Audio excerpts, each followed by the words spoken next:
My name is Morgan Williams, and at 34 years old, I never imagined I would be standing outside my mother's 60th birthday celebration without an invitation. Mom and I had always been close, or at least that's what I believed until my father blocked the doorway with an icy glare. "You're not on the list," he declared, as if I were some stranger attempting to crash an exclusive gathering. I observed my sister Brooke sneer as I remained there, present in hand, heart broken. Before I share what occurred afterward, let me know where you're viewing from. Press that like button if you've ever experienced rejection by those who should cherish you most. Growing up as the middle child in suburban Chicago was challenging. I lived in the shadow between my elder sister Brooke, the academic achiever, and my younger brother Tyler, the baby everyone treasured. Our family photographs reveal the tale: Brooke positioned center stage with awards, Tyler being pampered, and me?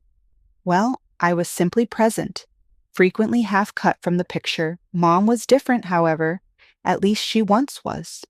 When I was 7, I recall returning home, crushed after not being invited to Melissa Anderson's birthday celebration. While Dad dismissed it with, "Not everyone receives invitations to everything," Mom sat beside me and created paper party hats. We held our own small celebration, just the two of us.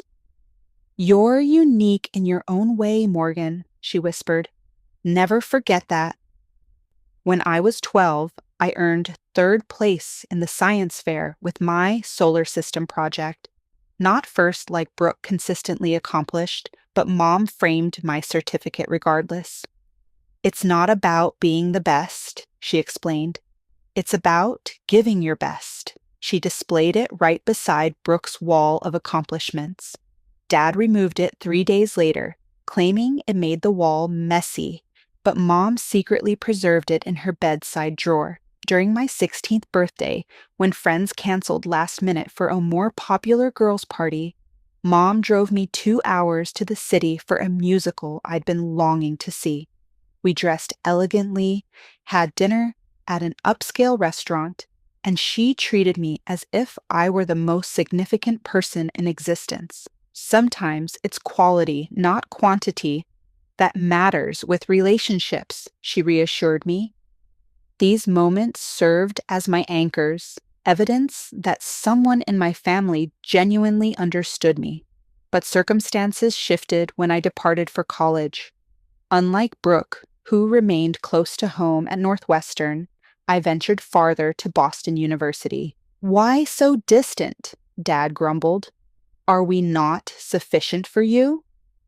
That distance, initially geographical, slowly became emotional. After college, I surprised everyone, including myself, by flourishing in the tech industry. While Brooke pursued Dad into the family insurance business and Tyler drifted between bartending positions, I ascended the corporate hierarchy aggressively. By 34, I was director of operations at Vertex Technologies, overseeing over 200 employees and a budget that made my father's insurance agency appear like a lemonade stand. My success generated a divide. During holidays, conversations became explosive. "So you're still at the computer company?" Dad would inquire, though I'd sent family gift baskets with Vertex's logo every Christmas for 5 years. "When are you going to settle down and provide your mother grandchildren?" was the inevitable follow-up, despite Brooke and her boyfriend Jesse not having children either. But the genuine tension was with Brooke. 3 Thanksgivings ago, after too many glasses of wine, she confronted me in the kitchen. "You think you're so special with your fancy Boston lifestyle," she hissed, slicing into the pumpkin pie with excessive force. "You have no clue what it's like here, dealing with Mom and Dad daily while you send occasional gifts and think that counts as family."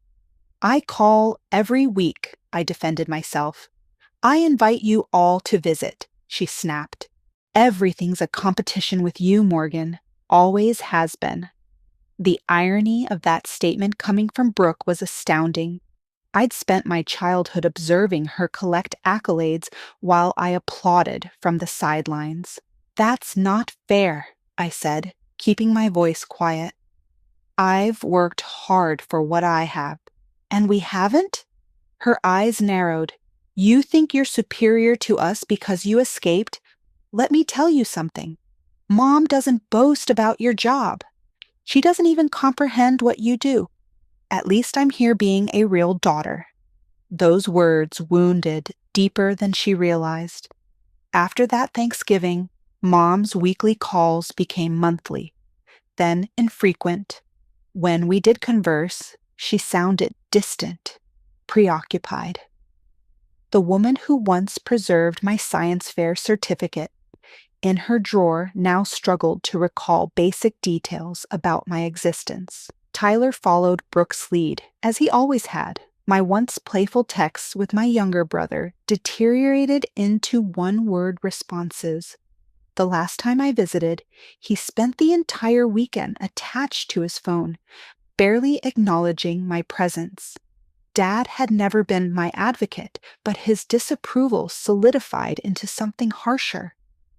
Your mother worries about you, he'd say during our increasingly rare conversations. All alone in that city, working excessively. It's not natural for a woman your age. I attempted explaining that I wasn't alone. I had friends, colleagues, a life I'd constructed. But to them, success without their definition of family wasn't really success at all. It was failure disguised in designer clothes and a corner office. Mom's gradual withdrawal hurt most of all. The woman who once drove 2 hours for a musical now couldn't seem to spare 5 minutes on the phone without Brooke hovering in the background. Brooke says you're too busy for us now, she mentioned once, voice small. Is that true, Morgan? No matter how I responded, the narrative had already been written. I was the daughter who left, the one who chose career over family, the villain in a story I never agreed to star in. Last Thanksgiving was the breaking point. After another pointed comment from Brooke about my empty life, I finally exploded. At least I built my life myself, I said, setting down my fork. I didn't just slide into Dad's business and pretend that makes me special. The table fell silent. Mom looked stricken. Dad's face reddened. I think you should leave, Brooke said quietly, victorious. So I did. I packed my bag, called a car, and flew back to Boston that night. No one called to apologize. No one called at all. Until 3 months later, when I saw the Facebook post about Mom's 60th birthday celebration. Not from her page, she barely used social media, but from Brooke's. A grand party with all extended family invited. Everyone except me, apparently. I discovered Mom's birthday celebration while mindlessly scrolling through Facebook during a late night at the office. Brooke had created an event page with a professional-looking banner celebrating Patricia Williams' 60 years of love. The guest list included relatives I hadn't seen in years, childhood neighbors, even Mom's old college roommate, who now lived in Florida. My name was conspicuously absent from the attending list. I stared at my screen, the blue light illuminating my face in the darkened office. It was nearly midnight in Boston, and I was still reviewing quarterly reports while the cleaning staff vacuumed around my desk. This dedication was precisely what my family criticized, but it was also what had earned me respect in an industry not always kind to women. Morgan, my assistant Rachel, appeared in the doorway. You're still here? The security guy called up wondering if everything was okay. I minimized the Facebook tab quickly. Just finishing up some things, Rachel nodded, unconvinced. You know, normal people don't work until midnight on Fridays. Since when am I normal? I attempted a smile that didn't reach my eyes. After she left, I reopened Facebook and did something I rarely allowed myself. I scrolled through family photos. Mom's 59th birthday last year, which I'd missed due to the Tokyo client emergency. Tyler's promotion to head bartender, which I'd congratulated via text. Dad and Mom's anniversary dinner. Everyone smiling, except the empty space where I should have been. I picked up my phone and called my mother directly. It was late, but she was always a night owl. "Morgan," she sounded surprised. "Is everything okay?" That was our relationship now. Calls meant emergencies, not connection. "Everything's fine, Mom. I swallowed hard. "I saw about your birthday party on Facebook." A pause. "Oh, that. I didn't get an invitation," I said, hating how small my voice sounded. "I thought," she hesitated. "Brooke said you were too busy. That big project you mentioned, the Singapore expansion, that's next month." I pinched the bridge of my nose. "Mom, it's your 60th birthday. Of course I'd make time." "Well," her voice warmed slightly, "of course you should come. It would be lovely to see you." The conversation continued awkwardly, with Mom providing basic details while sounding strangely hesitant. After hanging up, I immediately booked a first-class ticket to Chicago for the following weekend. $2,100 I couldn't really afford to spend, but this felt important, necessary. The next morning, I called Rachel from my apartment. "I need to take Friday off next week. Family thing." "You taking time off for family?" She sounded genuinely shocked.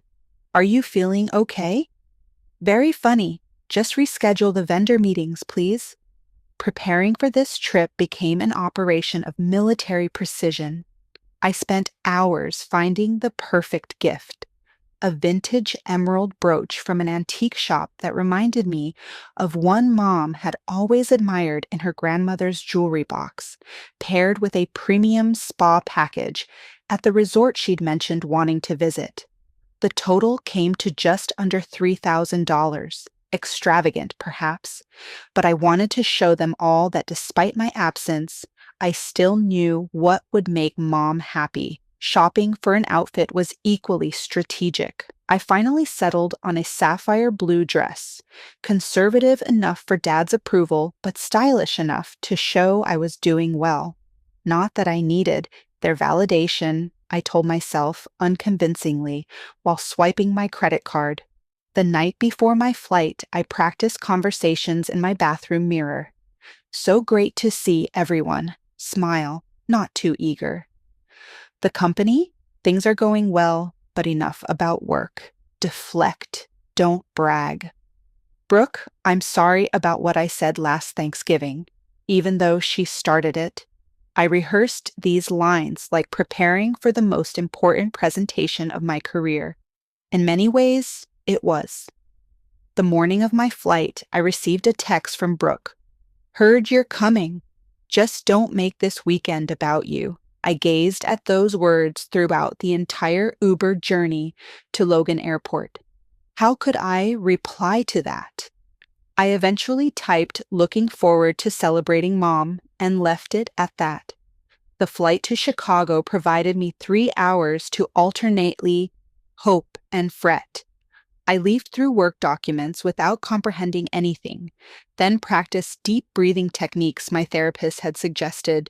"Your family triggers old patterns," Dr. Levine had explained during our sessions. "Remember, you're returning as the adult you are now, not the child you were then." Easy to say, harder to feel when approaching the gravitational pull of childhood dynamics. I checked into the Westin downtown, rather than staying at my parents' house in the suburbs. Another decision that would likely be interpreted as Morgan being too good for us. But the thought of sleeping in my old bedroom, still decorated with my high school debate team pennants, was unbearable. I needed neutral territory, somewhere to retreat if things went poorly. That evening, I ordered room service and laid out my outfit for tomorrow. The blue dress, silver heels that weren't too high, simple pearl earrings that had been a college graduation gift from Mom, everything calculated to send the right message.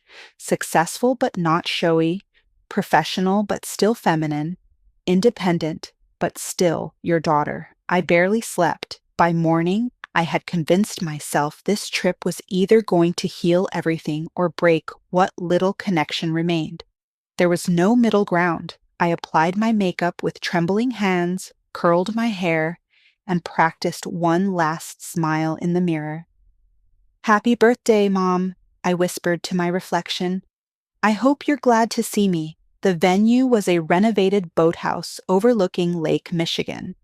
Exactly Mom's style, elegant but unpretentious, with natural wood beams and floor-to-ceiling windows, capturing the April sunlight dancing across the water. I recognized cars in the parking lot: Uncle Robert's vintage Corvette, Aunt Diana's practical Subaru, even my cousin Stephen's motorcycle, all the Williams family vehicles, familiar as childhood toys.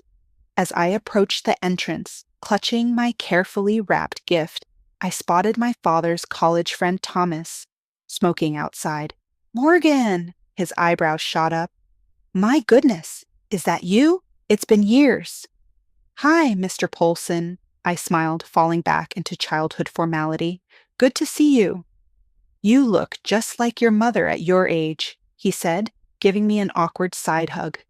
"She'll be thrilled you made it. She was just saying she wished all her children could be here today." That comment sent a confusing pang through me.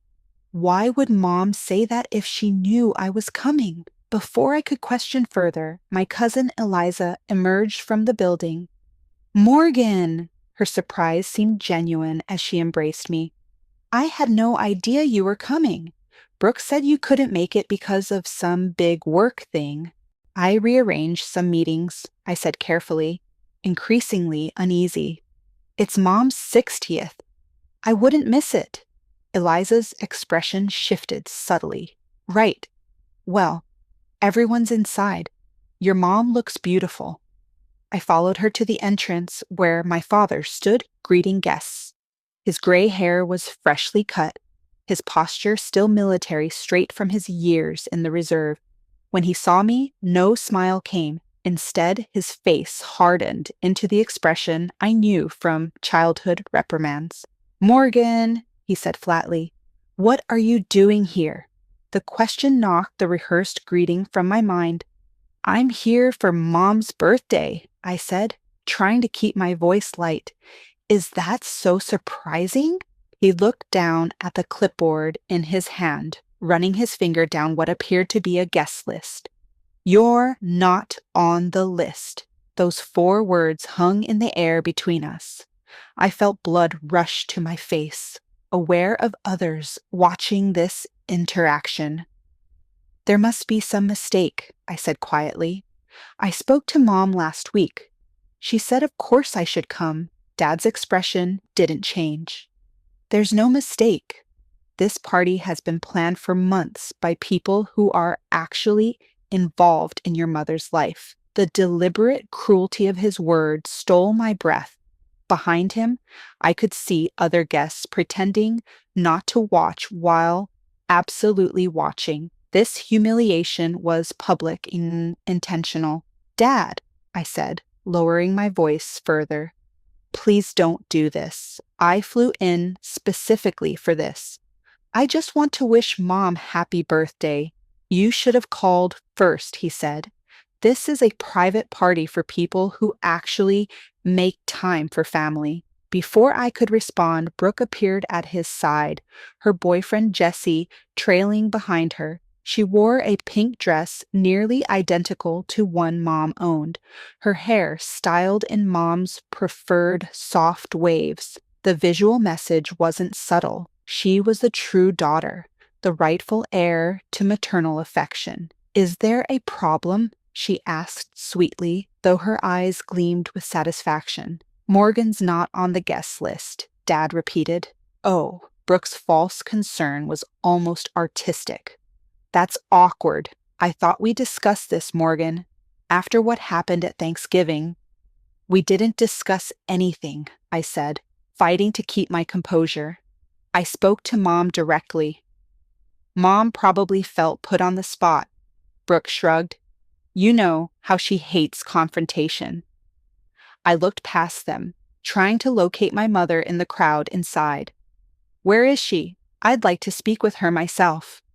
She's busy with her actual guests, Dad said. I'm not going to let you upset her on her birthday. I noticed Jesse shifting uncomfortably behind Brooke, his gaze fixed on the ground.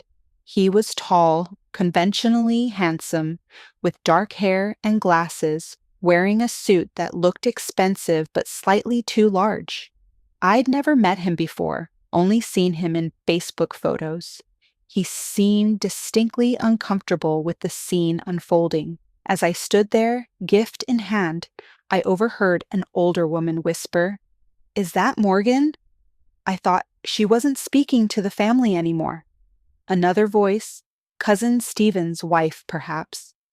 Brooke said she called Patricia an unsupportive mother at Thanksgiving. Can you imagine?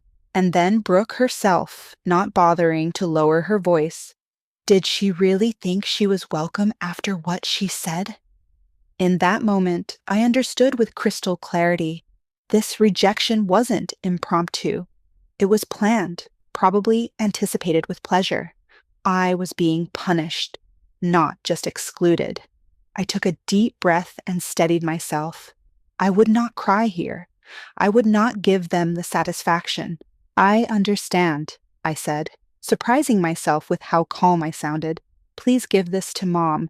It's her birthday gift. I handed the beautifully wrapped package to my father, who took it reflexively. Tell her I love her and hope she has a wonderful birthday, I continued, maintaining eye contact with him. That's all I came to say. Without waiting for a response, I turned and walked away, back straight, pace measured.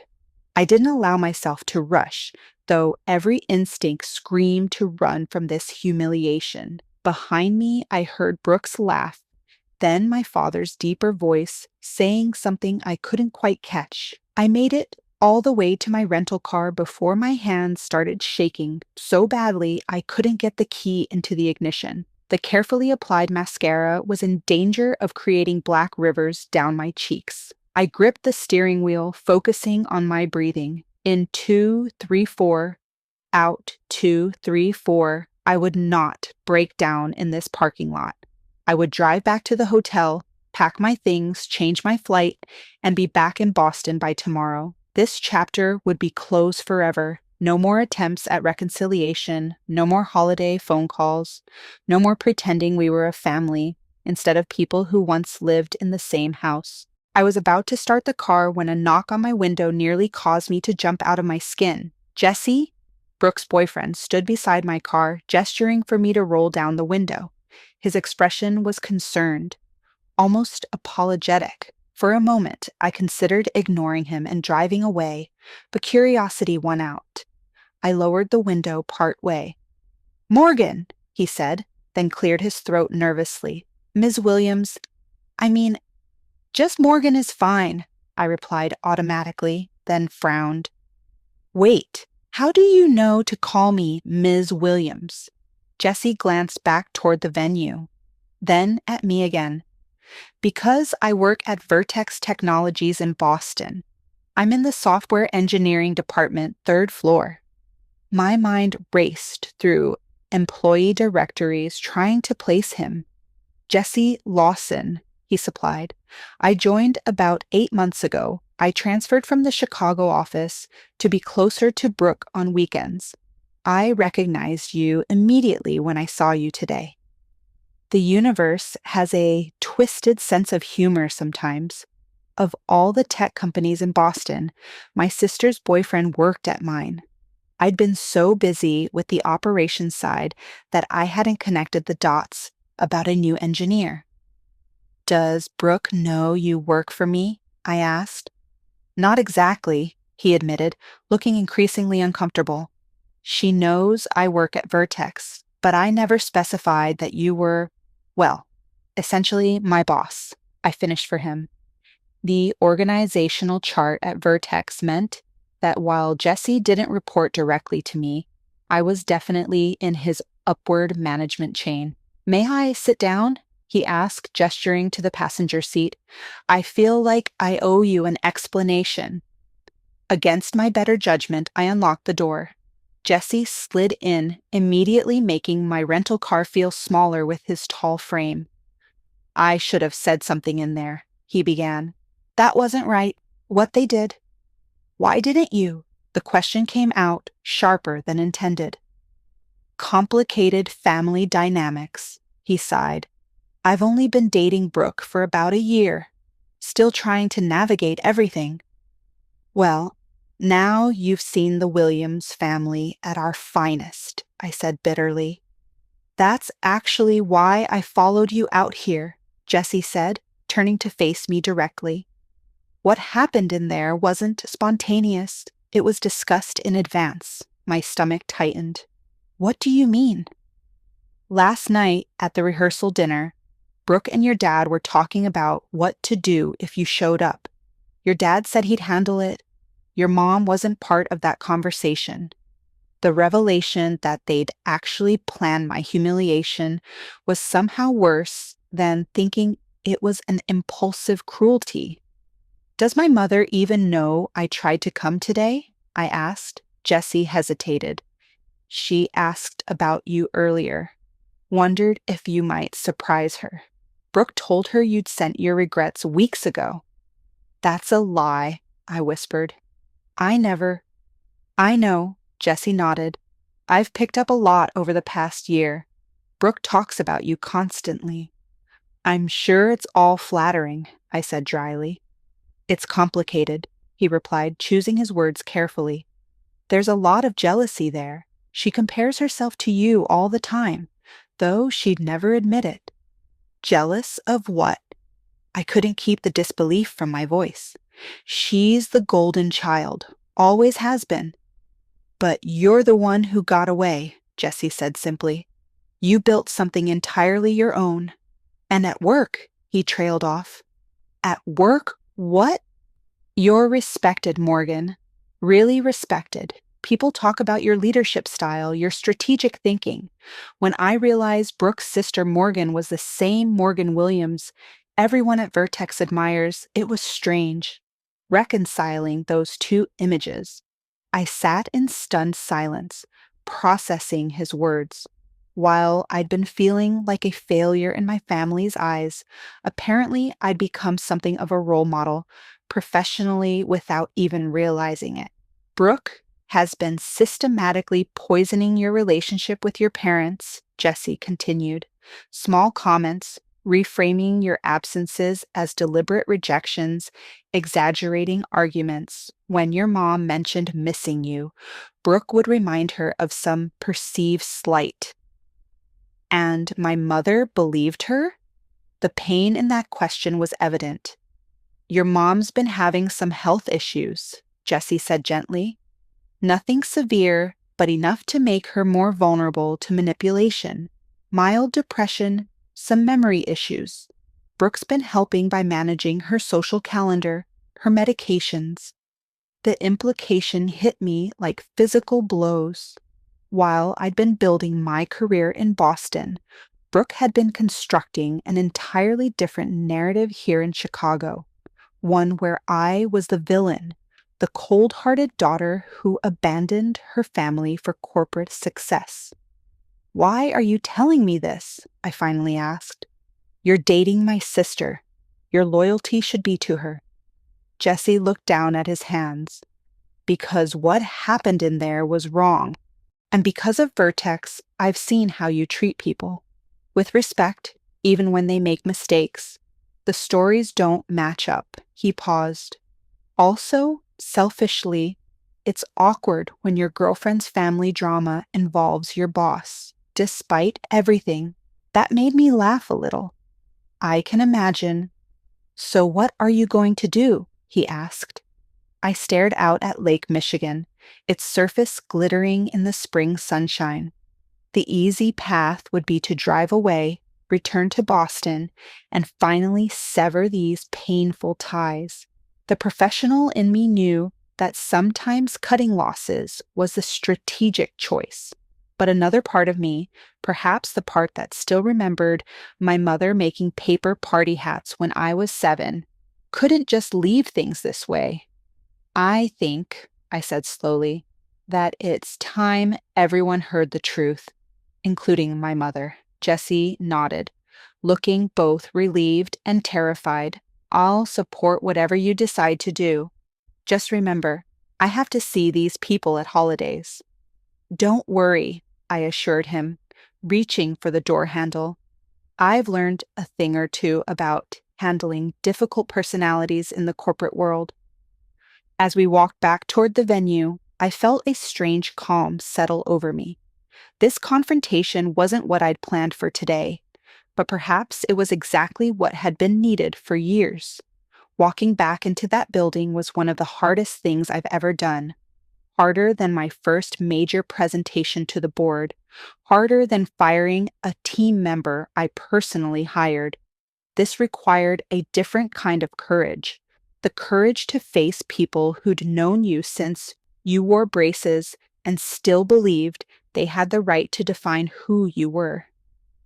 Jessie and I entered through a side door, avoiding my father's checkpoint at the main entrance. The celebration was in full swing now, with about 60 people mingling around circular tables. A slideshow of family photos played on a large screen.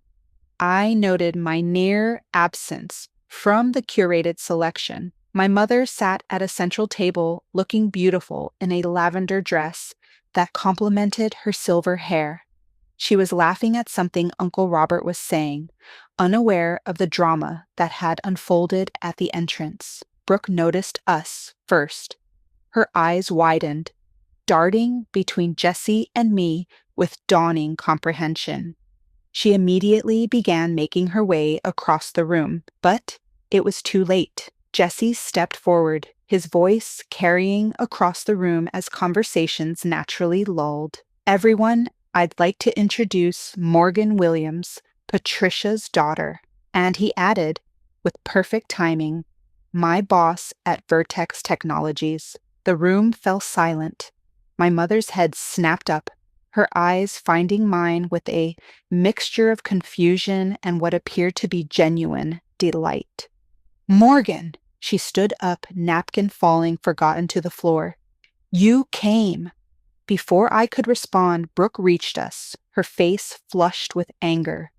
Jessie, what are you doing? She hissed. The right thing, he said simply. My father appeared next, his expression thunderous. I thought I made myself clear at the door. You did, I replied, keeping my voice level.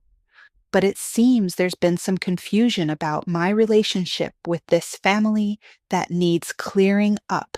Mom approached, looking between us with growing concern. What's going on, Robert? Why do you look so angry? Morgan, sweetheart, I'm so happy you're here. Her sincere joy at seeing me confirmed what Jessie had said.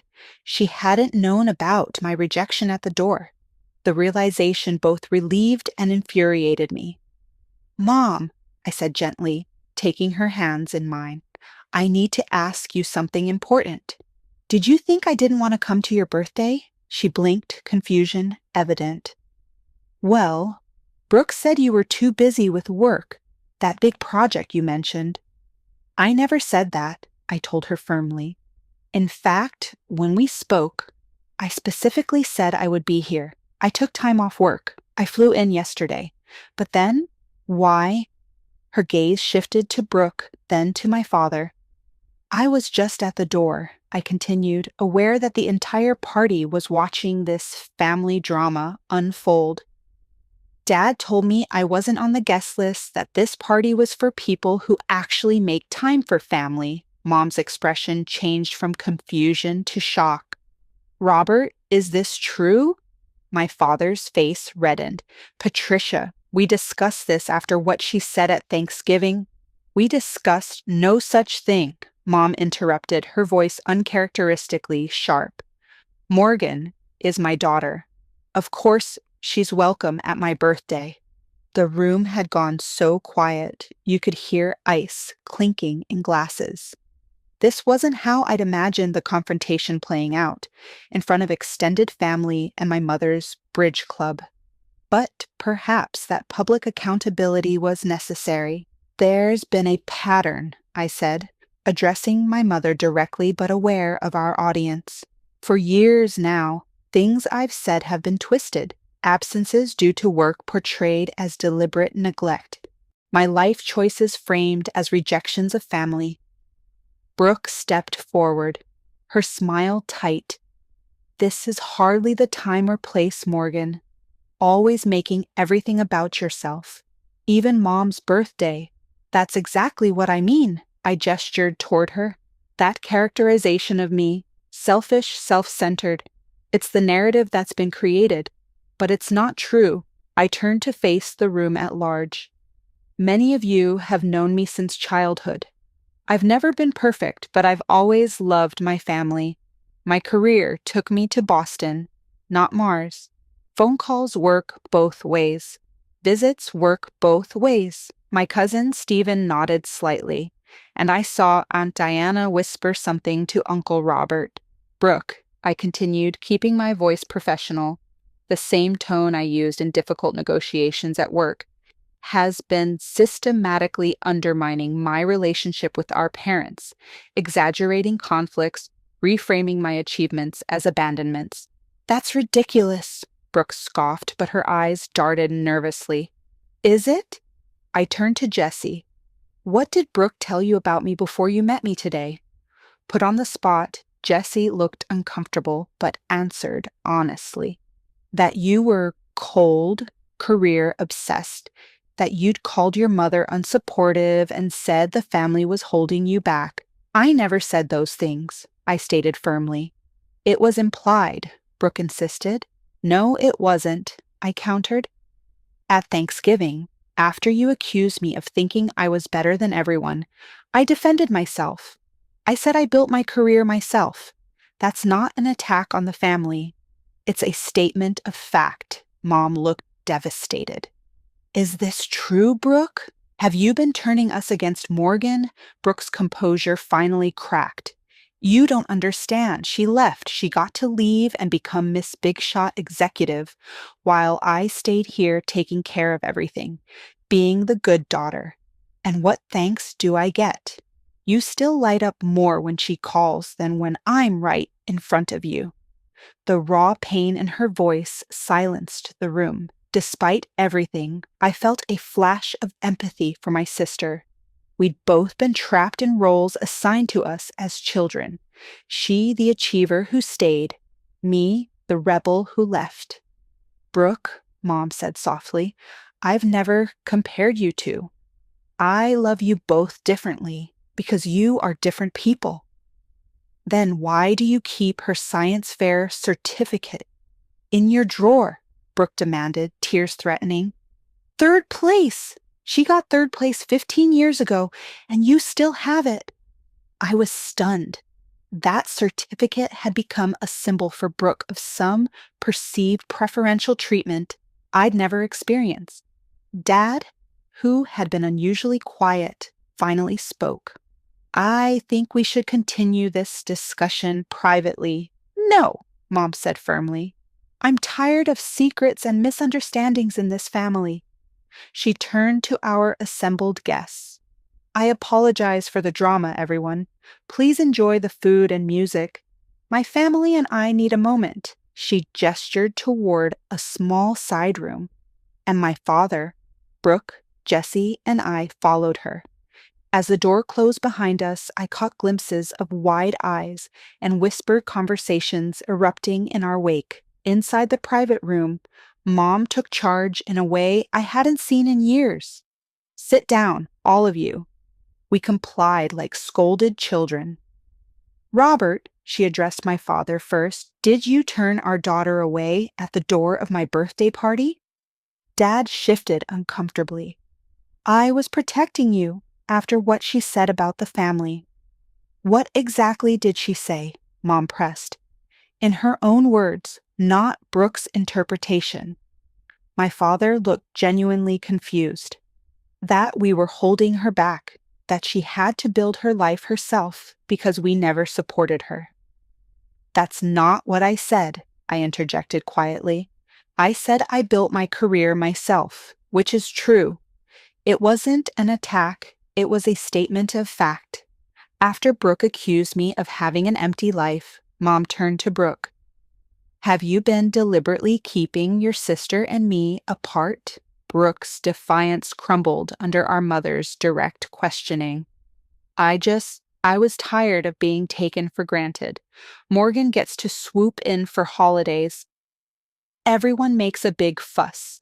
Then she disappears again while I'm here every day, driving you to doctor's appointments, helping with the house. Doctor's appointments? I interrupted, looking at my mother. What doctor's appointments? Mom sighed. I've been having some issues with mild depression and memory. Nothing serious, but it's been challenging. Brooke has been very helpful. You never told me, I said, hurt evident in my voice. Brooke suggested it might stress you out with your demanding job, Mom admitted, then frowned. But I see now that wasn't her decision to make. The pieces were falling into place, my mother's increasing distance, her confusion during our calls, the way Brooke had positioned herself as gatekeeper to family information. I'm sorry, Jessie spoke up unexpectedly. I should have said something sooner. I've witnessed some of these conversations where things Morgan supposedly said were exaggerated. Brooke turned to him, betrayal in her eyes. You're taking her side? Your boss over your girlfriend? It's not about sides, Jessie said gently. It's about the truth. The word hung in the air between us. Truth. Something our family had been dancing around for years, preferring comfortable narratives to difficult realities. I want to try again, I said into the silence. All of us. But we need honesty. No more triangulation. No more gatekeeper games. No more rewriting conversations. Mom reached out and took my hand. I want that too. I've missed you. Morgan. More than you know. Dad cleared his throat. I may have misjudged some things if what you're saying is accurate. It wasn't quite an apology, but from my father, it was significant. Brooke remained silent, tears streaming down her face now. The careful image she'd cultivated, perfect daughter, family protector, was crumbling, and I couldn't tell if she was mourning its loss or relieved to set down the burden. This won't be fixed in one conversation, I acknowledged, but it's a start. As we prepared to rejoin the party, Mom held me back for a moment. You're a gift, she said softly. The emerald brooch. How did you know? You showed me Grandma's jewelry box when I was 10, I replied. You pointed to a similar one that was lost during the move. You said it was your favorite. Her eyes filled with tears. You remembered that? After all these years? I remember everything important, Mom, I said, squeezing her hand. Just because I'm not here doesn't mean I'm not present. We returned to the celebration, the tension still palpable but somehow lighter. The truth, even painful truth, weighs less than lies. As guests slowly resumed their conversations, I noticed something unexpected. Family members approaching me, making real connections rather than small talk. Even my father made an effort, awkwardly asking about my work with genuine interest for perhaps the first time. Brooke remained distant, processing her new reality. This confrontation had exposed not just her actions, but her insecurities. Healing that relationship would take the most time, if it could be healed at all. But as Mom cut her birthday cake with me standing on one side and Brooke on the other, both of us reflected in her smile. I felt something I hadn't expected to find that day. Hope. The Monday after Mom's birthday, I returned to my office in Boston with the emotional equivalent of a hangover. The confrontation had been necessary but draining. I'd extended my stay through Sunday, spending time with Mom, having stilted but civil conversations with Dad, and giving Brooke the space she clearly needed. Rachel looked up from her desk as I walked in, coffee in hand. "So, how was the family reunion?" "Eventful," I replied, managing a small smile. "Very eventful." "And did they appreciate the amazing, successful woman you've become?" she asked, only half joking. "Actually," I said, surprising myself with the realization, "I think they're starting to."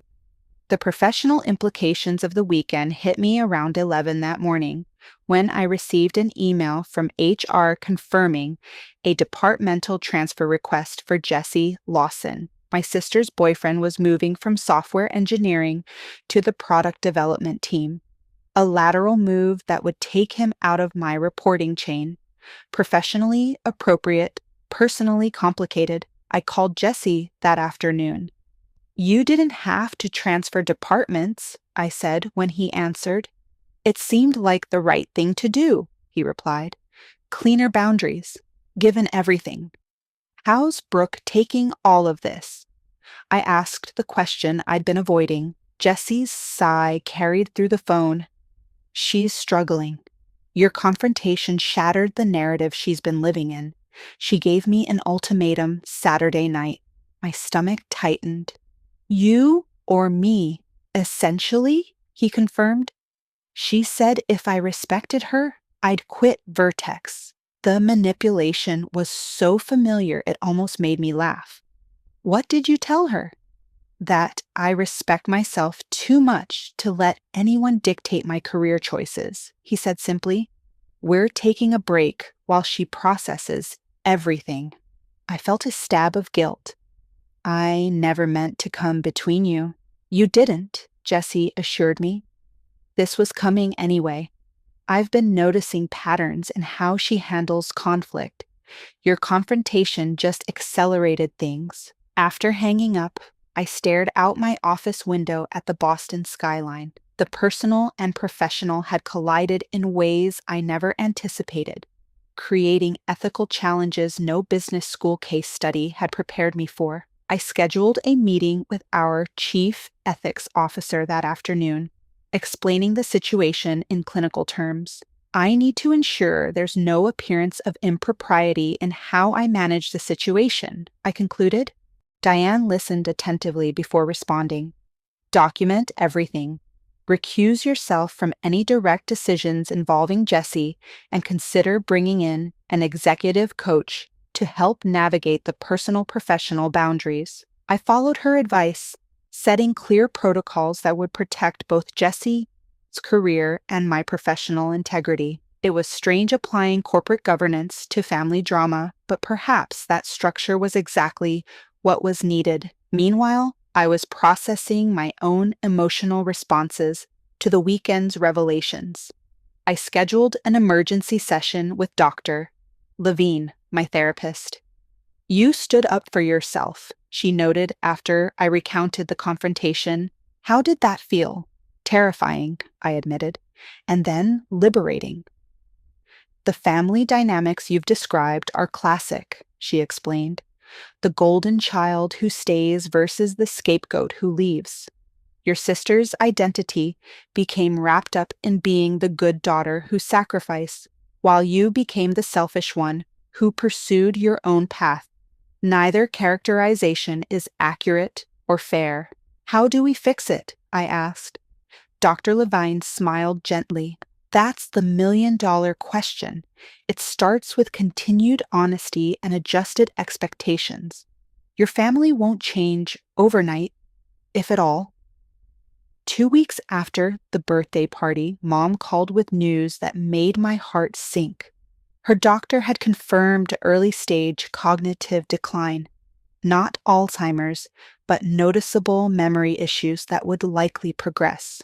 "I should have told you sooner," she said, voice small. Brooke thought. "Mom," I interrupted gently, "I need you to make me a promise. From now on, you'll tell me these things directly, not through Brooke, not through Dad. We need to rebuild our relationship without intermediaries." I promise, she said, and I heard a new determination in her voice. In fact, I've been thinking, would it be possible for me to visit you in Boston? See your life there? The question stunned me. In 15 years, neither of my parents had visited my adopted city. I'd love that, Mom. When were you thinking? Next month? Your father has a fishing trip planned, and I thought the implication that she wanted to come alone to see me without the family dynamics interfering warmed something long cold inside me. I'll send you flight options tonight, I promised. At work, I threw myself into the Singapore expansion with renewed focus. The personal clarity somehow translated to professional sharpness. I found myself making bolder strategic decisions, pushing back more confidently against bad ideas, advocating more fiercely for my team. Something's different about you, my boss, Alan, commented after I successfully negotiated a complicated vendor contract. More centered. I'm learning to bring my whole self to work, I replied, surprising us both with the personal disclosure. The Jessie situation remained delicate. We maintained strictly professional interactions at the office, but occasionally met for coffee on weekends to process the ongoing family drama. His relationship with Brooke remained on pause, though they still communicated sporadically. She's seeing a therapist, he told me during one such coffee. Your mom insisted. That news gave me more hope than anything else.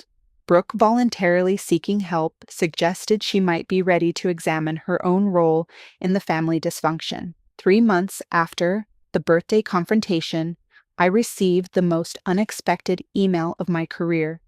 The CEO wanted to meet to discuss a new vice president position overseeing global operations. The promotion would mean more responsibility, more travel, and significantly more visibility within the company. During the interview, CEO Stephanie Davis asked something unexpected.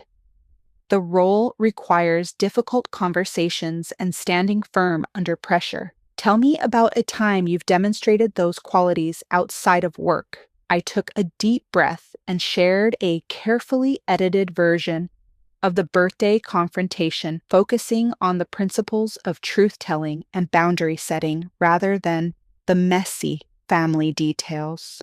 When I finished, Stephanie nodded thoughtfully. That's exactly why we're considering you for this role, Morgan.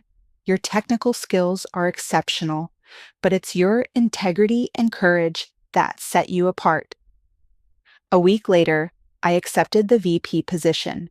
The first person I called was my mother. I'm so proud of you, she said, her voice clear and present in a way it hadn't been in years. I always knew you were destined for important things. Even when I was getting third place in science fairs, I teased gently. Especially then, she replied, because you did it your way, not anyone else's. As I hung up, I realized something profound had shifted. For the first time in my adult life, I felt both professionally successful and personally authentic with my family. The walls between those worlds were finally beginning to dissolve. 3 months after the birthday confrontation, my mother stepped off the plane at Logan Airport. Her first visit to my Boston life. I waited nervously at the gate, feeling like I was picking up a first date rather than my own mother. Morgan, she called, waving enthusiastically when she spotted me. She looked smaller somehow, more fragile than I remembered, but her eyes were bright and clear. Welcome to Boston, Mom, I said, embracing her. I can't believe you're finally here. The week that followed was nothing short of transformative. I took 3 days off work, an unprecedented act that had Rachel checking if I had a fever, and showed Mom every aspect of my life here. My apartment with its view of the Charles River, my favorite coffee shop where the baristas knew my order by heart, the hidden garden in the public library where I read during lunch breaks. It's beautiful, she said as we walked along the waterfront. Your life here. I can see why you love it. On her third day, I brought her to the Vertex offices. Watching my mother interact with my colleagues, seeing her obvious pride as people spoke highly of my work, healed something deep within me. This wasn't the strange family narrative of Morgan the absent daughter, but rather Morgan the respected leader. Jesse greeted us professionally, maintaining the appropriate boundaries we'd established. But I noticed the warm way he spoke to my mother, the genuine respect in his interaction. Whatever happened with him and Brooke, he had become an unexpected ally in my family's healing process. When Mom returned to Chicago, something fundamental had changed. Our weekly calls resumed, but with new depth and honesty. She began sending me small packages, a book she thought I'd enjoy, a scarf that matched my eyes, tokens that said, I see you, more clearly than words. My father made efforts too, in his own awkward way. He started emailing articles about the tech industry with comments like, thought you might find this relevant. Small steps, but meaningful ones. The situation with Brooke remained the most complex. For 2 months after the confrontation, we didn't speak directly. Then, unexpectedly, she called one evening as I was preparing for a presentation. I've been doing a lot of thinking, she said without preamble, and a lot of therapy. That's good, I replied cautiously. I'm not ready to talk about everything, she continued, but I wanted to say I understand now that I was wrong about some things. The way I portrayed you to Mom and Dad wasn't fair. It wasn't quite an apology, but from Brooke, it was significant. Thank you for telling me that, I said. Jesse says you've been very professional about everything, she added. He respects you a lot. He's a good person. I offered, whatever happens between you two, I think he cares about you.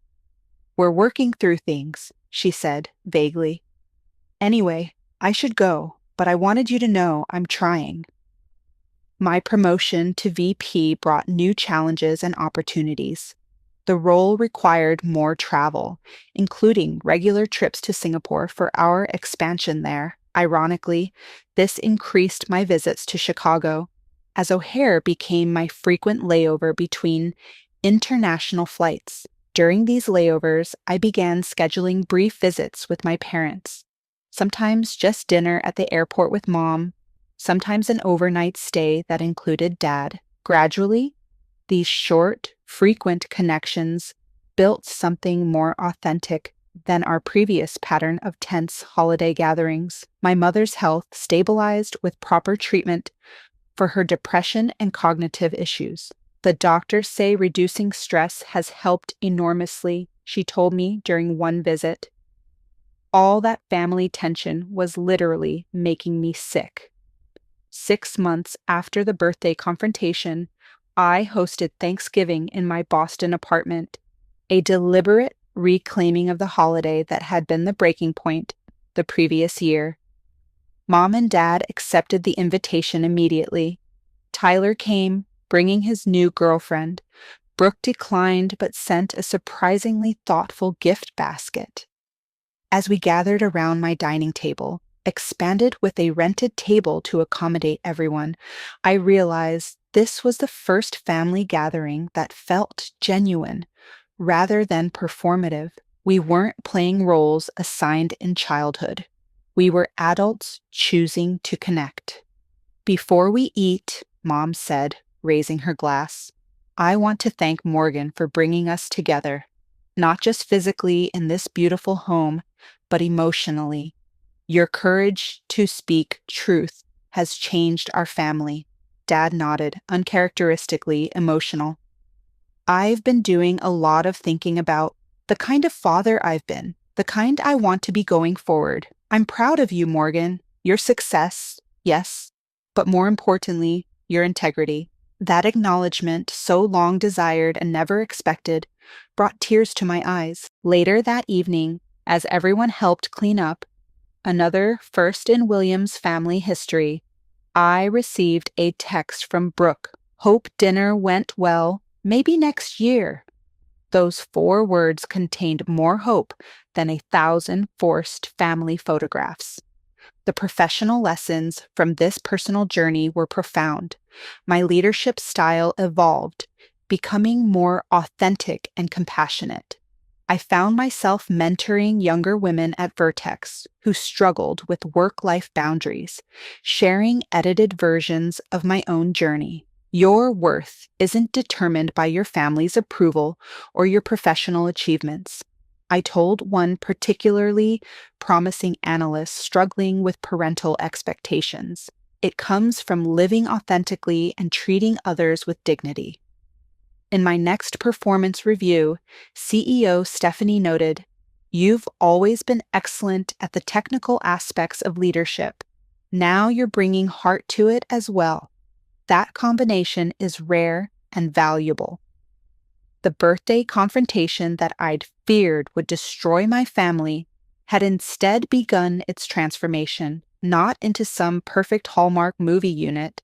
We were still messy, still learning, still occasionally falling into old patterns, but we were doing it consciously now, with the courage to call out unhealthy dynamics and the compassion to forgive them. My mother's words during her Boston visit stayed with me. Sometimes being excluded from where you don't truly belong leads you to find where you do. She'd been talking about my career path, but it applied equally to relationships. The painful rejection at her birthday party had ultimately opened the door to more authentic connection. The emerald brooch I'd given Mom became her favorite piece of jewelry, worn to every important family occasion, a small symbol of being seen and remembered, even from a distance. This spring, we're planning our first family therapy session. Mom, Dad, Brooke, Tyler, and me. Not because we're in crisis, but because we're committed to continuing the healing. It's scheduled for next month in Chicago. I've already booked my flight. Family relationships aren't fixed points, but ongoing journeys. The work of maintaining them never really ends. But I've learned that healthy boundaries aren't walls that separate us from family. They're clear markers that allow us to safely connect as our authentic selves. Have you ever had to stand up to family members who misunderstood or misrepresented you? How did you handle it? Share your experience in the comments below. If this story resonated with you, please hit that like button and subscribe for more stories about navigating complex relationships and finding your authentic voice. Thank you for listening to my journey. And remember, sometimes the path to healing begins with the courage to speak your truth, even when your voice shakes.